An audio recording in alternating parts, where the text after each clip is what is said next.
Iran ആക്രമണം Gulf രാജ്യങ്ങൾ ഒറ്റക്കെട്ടായി നീങ്ങാൻ തീരുമാനം.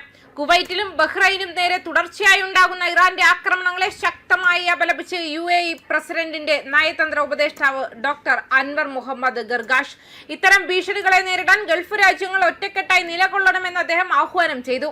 GCC രാജ്യങ്ങളുടെ സുരക്ഷ പരസ്പര ബന്ധിതമാണെന്നും ഒറ്റപ്പെട്ട ആക്രമണങ്ങളെ ഏതെങ്കിലും ഒരു രാജ്യത്തെ കൊണ്ട് മാത്രം നേരിടാൻ വിട്ടുകൊടുക്കുന്നത് അംഗീകരിക്കാനാവില്ലെന്നും അദ്ദേഹം വ്യക്തമാക്കി.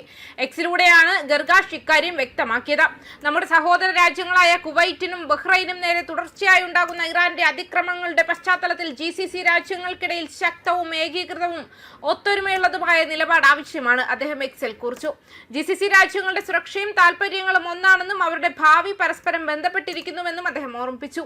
ആക്രമണങ്ങൾ ഒരു രാജ്യത്തിന് മാത്രമുള്ള ഭീഷണിയല്ലെന്നും മുഴുവൻ ഗൾഫ് മേഖലയ്ക്കും എതിരായ വെല്ലുവിളിയാണെന്നും ഗർഗാഷ് മുന്നറിയിപ്പ് നൽകി. അതേസമയം കുവൈറ്റ് അന്താരാഷ്ട്ര വിമാനത്താവളത്തിന് നേരെയുണ്ടായ ഇറാനിയൻ ആക്രമണത്തിൽ ഒരു ഇന്ത്യക്കാരൻ കൊല്ലപ്പെട്ടതായി കുവൈറ്റിലെ ഇന്ത്യൻ എംബസി ബുധനാഴ്ച സ്ഥിരീകരിച്ചു. ഗൾഫ് ശത്രുത വീണ്ടും രൂക്ഷമായപ്പോഴാണ് ആക്രമണം ഉണ്ടായത്. ഇറാൻ കുവൈറ്റിലെയും ബഹ്റൈനിലെയും ലക്ഷ്യങ്ങളിൽ മിസൈൽ, ഡ്രോൺ ആക്രമണങ്ങൾ നടത്തി. അതേസമയം അമേരിക്ക ഹോർമുസ് കടലിടുക്കിന് സമീപം സൈനിക പ്രവർത്തനങ്ങൾ നടത്തി. കുവൈറ്റ് ആരോഗ്യ മന്ത്രാലയത്തിന്റെ കണക്കനുസരിച്ച് ആക്രമണത്തിൽ വിമാനത്താവള ജീവനക്കാരും യാത്രക്കാരും ഉൾപ്പെടെ കുറഞ്ഞത് 63 പേർക്ക് പരിക്കേറ്റു. ഇറാനിയൻ ഡ്രോൺ മിസൈൽ ആക്രമണം വിമാനത്താവള സൗകര്യങ്ങൾക്കും നയതന്ത്ര ദൗത്യങ്ങൾക്കും കേടുപാടുകൾ വരുത്തി. ഒരാൾ കൊല്ലപ്പെടുകയും നിരവധി പേർക്ക് പരിക്കേൽക്കുകയും ചെയ്തതായി കുവൈറ്റ് അധികൃതർ പറഞ്ഞു. ആക്രമണത്തെ തുടർന്ന് കുവൈറ്റ് അന്താരാഷ്ട്ര വിമാനത്താവളത്തിലെ വിമാന സർവീസുകൾ താൽക്കാലികമായി നിർത്തിവെച്ചു.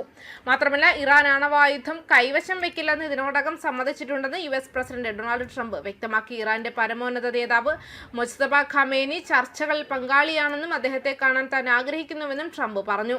ന്യൂയോർക്ക് പോസ്റ്റിന്റെ പോഡ് ഫോഴ്സ് 1 പോഡ്കാസ്റ്റ് അഭിമുഖത്തിനിടെയാണ് അമേരിക്കൻ പ്രസിഡന്റ് ഡൊണാൾഡ് ട്രംപ് ഇക്കാര്യം പറഞ്ഞത്.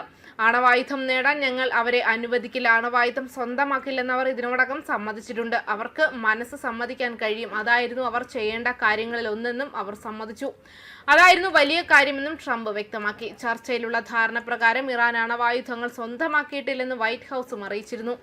യുദ്ധം അവസാനിപ്പിക്കുന്നതിനുള്ള ചർച്ചകളിൽ ഇറാനിലെ പുതിയതായി തിരഞ്ഞെടുക്കപ്പെട്ട പരമോന്നത നേതാവ് മുസ്തഫ ഖമേനി തീർച്ചയായും പങ്കെടുക്കുന്നുവെന്ന് താൻ വിശ്വസിക്കുന്നതായും ട്രംപ് ചേർത്തു. ഇറാനിയൻകാർക്ക് അദ്ദേഹത്തോട് വലിയ ബഹുമാനമുണ്ട്. അതേസമയം ഇസ്രായേൽ US ആക്രമണത്തിൽ മുസ്തഫ ഖമേനിക്ക് ഗുരുതരമായി പരിക്കേറ്റിട്ടുണ്ടെന്ന റിപ്പോർട്ടുകൾ സംബന്ധിച്ച് പ്രതികരിക്കാൻ ട്രംപ് തയ്യാറായില്ല. ഞാൻ അദ്ദേഹത്തെ കാണാൻ ആഗ്രഹിക്കുന്നു. ഒരുപക്ഷെ ഞങ്ങൾ എപ്പോഴെങ്കിലും കണ്ടുമുട്ടിയേക്കാം. കാര്യങ്ങൾ എങ്ങനെ മുന്നോട്ട് പോകുന്നു എന്നതിനെ തുടർന്ന് അത് ട്രംപ് പറഞ്ഞു.